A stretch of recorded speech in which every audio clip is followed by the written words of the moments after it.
Good afternoon and welcome to Barren River Breakdown.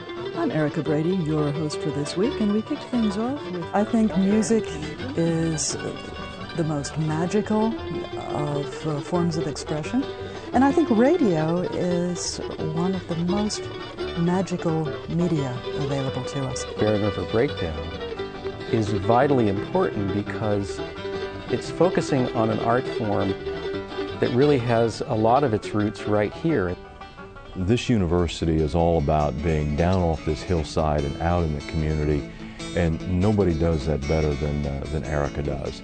She goes into communities and finds musicians and listens to their music, helps them to connect with an audience, but also educates all the rest of us about the exciting things that are happening with music in this region. She's a friend to the arts.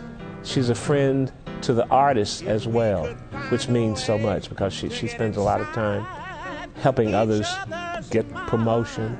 I mean, the amazing thing about Erika is how many different types of things she does, from teaching undergraduates to having a radio program that's well known and well loved across Kentucky. And I know a lot of people kind of get their traditional music 101 by listening to Barren River Breakdown.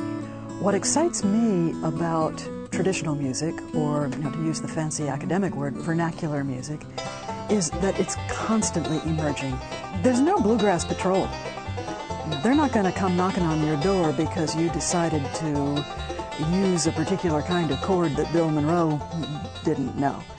Muhlenberg County style is a little bit more percussive. They do some funny damping things with their left hand and their right hand, and they bring their thumb over the neck of the guitar in a way that they'll slap your hand if you're playing in a university music department.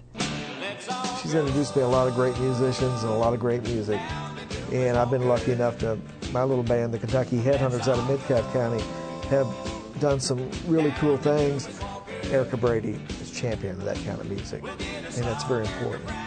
Her heart is in the arts, whether it's teaching it, playing it over the radio, or performing it in front of an audience. She cares about this community, she cares about the arts, she cares about the people who create art. And maybe every now and then, maybe I've taught her something, but she's taught me more. And I love it, and she'll continue to teach me. Backing up what we do, making sure that those precious, precious recordings are available for generations to come is essential, because you don't know 100 years from now what's going to be precious. There were people who recorded sacred material, traditional ceremonial material, knowing that they would probably be killed for it, because they felt that somehow the ongoingness, not just of the tribal culture, but of the universe, of the cosmos, somehow depended on it. Well, doing Barren River Breakdown isn't exactly like that, but I feel like I'm in a long lineage of people who care about this material.